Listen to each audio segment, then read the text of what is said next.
Come on, you old cunt. We're going on an adventure. How about get fucked, mate? How about you're a wanker?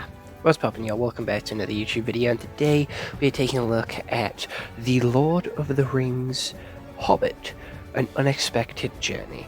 And this is the first movie in the timeline, but actually the fourth movie to come out. And this story is a little bit of Bilbo Baggins' tale and how he actually got the ring to give to Frodo and then actually kickstart the journey that the Lord of the Rings goes on.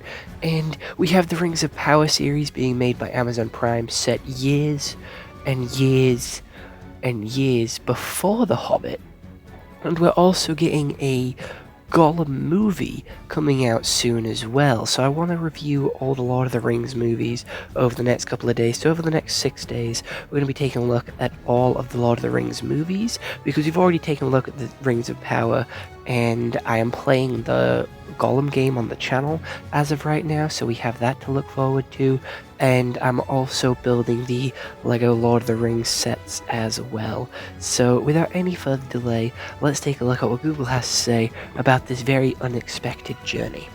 So it came out in 2012, and it's fantasy adventure, which is 2 hours and 49 minutes. And it is a 7.8 out of 10 on IMDb and a 4.7 out of 5 on Amazon. You can watch it on Now TV, Google Play, Sky Store, and then also Amazon Prime. Bilbo Baggins, a hobbit, is persuaded into accompanying the wizard Gandalf and a group of dwarves on a journey to regain the dwarvish city of Endor and all its riches from the dragon Smaug. So how the story actually starts off is with Bilbo writing a story to his son Frodo about his journeys when he was younger. So this is like a diary of Bilbo's.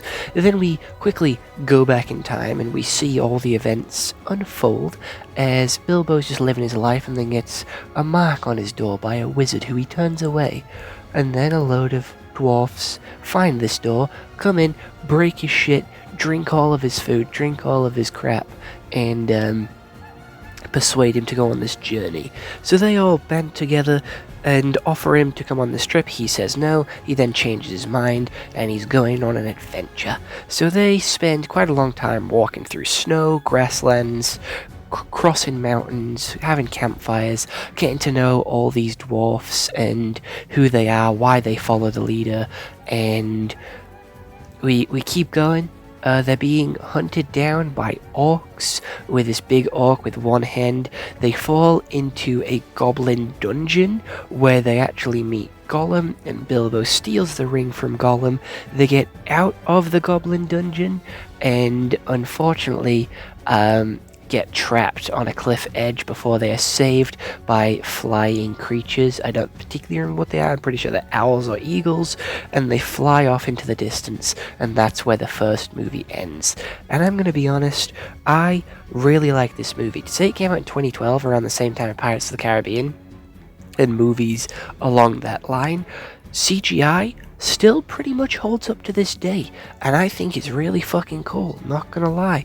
I love the world of Lord of the Rings, I love the world of The Hobbit, and I think this one is a great opener because, like the rest of the movies, it ends quite nicely. Like, it ties up this chapter in a nice little bow, so it is able to stand alone as a movie, but it does leave the door open for a second movie and to continue the story with a nice flow.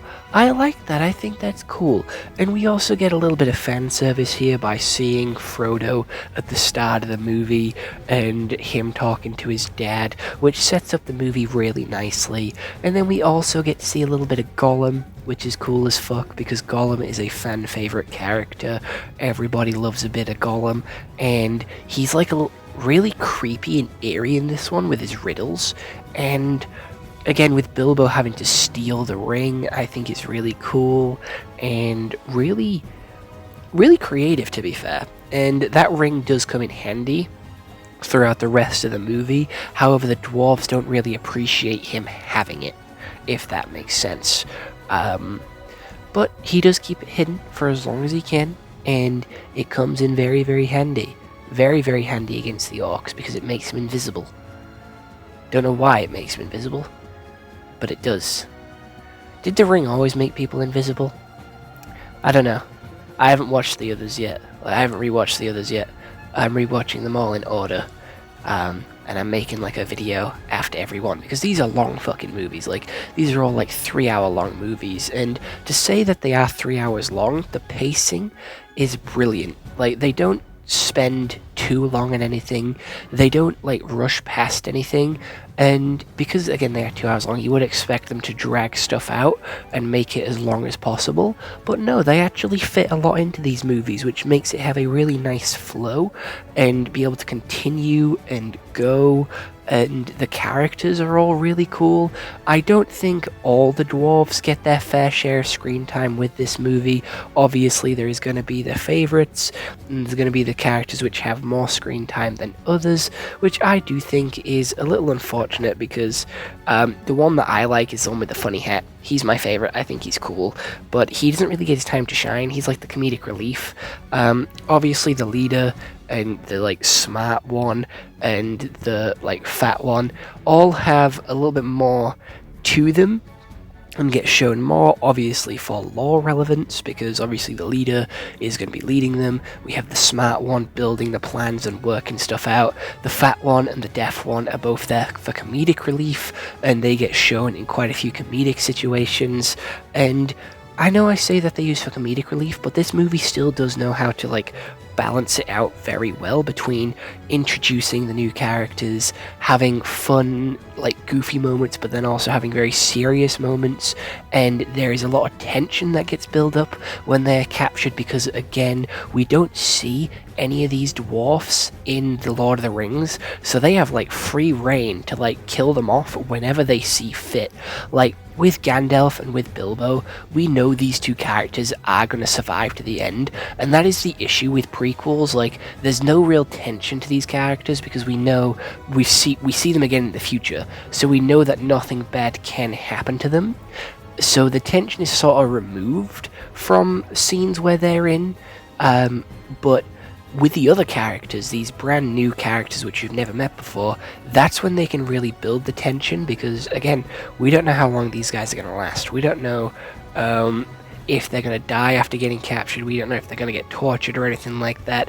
It is still quite scary and very tense to learn about these characters, and with a opening called Unexpected Journey, it does seem very hopeful, very exciting, and very inspiring, but that shit goes downhill really fucking quick, because this journey that they go on is filled with peril, threat, being hunted, and constant fucking issues. This journey couldn't be any more like far from straightforward. Like, this journey, anything that can go wrong has gone wrong, and I'm pretty sure, if I'm remembering correctly, will continue to go wrong as this movie series trilogy goes on. But the acting is really cool, and I know these hobbits are like regular sized people, and they have like done really good tricks of the camera to make them look like smaller, and I think that's really fucking cool. Like, they have done such a good job at that. They've integrated it so well. It doesn't really look out of place. And like I said, it is 2012. That's like more than 10 years ago at this point. That's like at least 12 years ago this movie came out. And that shit's insane with how good the like CGI on the monsters and the camera tricks still hold up to this day. And story is also really good. I think this one is the second best one out of the 3 Hobbit movies from my memory. I'll see if that opinion does change as time goes on, but I'm like pretty positive that this one is like my second favorite, just because of how fun it is. That like opening scene where we get introduced with them all, where they're singing the song around the table, that is such a goated scene and brings back so much nostalgia, and I just love that one so much. It's just such a good fucking scene. Honestly, it is fucking superb. I really do like that one, and it is one of my favorite scenes from this movie. And I really like the song as well that they sing. It's cool, and it's nice to see like Bilbo like try and keep his house from being destroyed by these absolute barbarians that are coming through and trashing the joint. And again, that's like the most tension that actually gets built up towards Bilbo, and I'm not sure if that's just me that feels this way, but there is great fucking music. There is great fucking music in this movie and in this franchise, really. Like, The Lord of the Rings has some fucking good music to set the scene, to set the mood. It is genuinely really good. Set design is also really beautiful, with like the Shire and then the like goblin cave and the like orc like village camp, whatever you want to call it, all looks really fucking cool and really, really nice. And overall, I think this is one of the better movies from the Lord of the Ring franchise, and one which I actually remember more about The Hobbit than I do about Lord of the Rings. So that says something. This one sticks in my brain more, and I'm not sure if that's because I watched this one in cinemas when this shit did come out, or if it's just recency. Like, I watched this one like when I was a little bit older than when I watched The Lord of the Rings for the first time, so it's stuck in my head more. I don't know, but I think this one's pretty solid and it does deserve an 8 out of 10. So other than that, I hope you all enjoyed this YouTube video. I'll see you all in the next one. I hope you all have an excellent day, and goodbye. Stay home and stay safe. After these 6 days, if you do want me to review any other like franchises or movies, do let me know down in the comments below and I'll get on it as quickly as possible. I do want to start up a little bit of another project where I do take a look at all the Star Wars movies after I've done the Lord of the Rings ones, because I've done all the Marvel ones, so I kind of want to do all like the Star Wars ones and all the DC ones. So if you are interested in that, do let me know down in the comments below and I'll get on it as quickly as I can.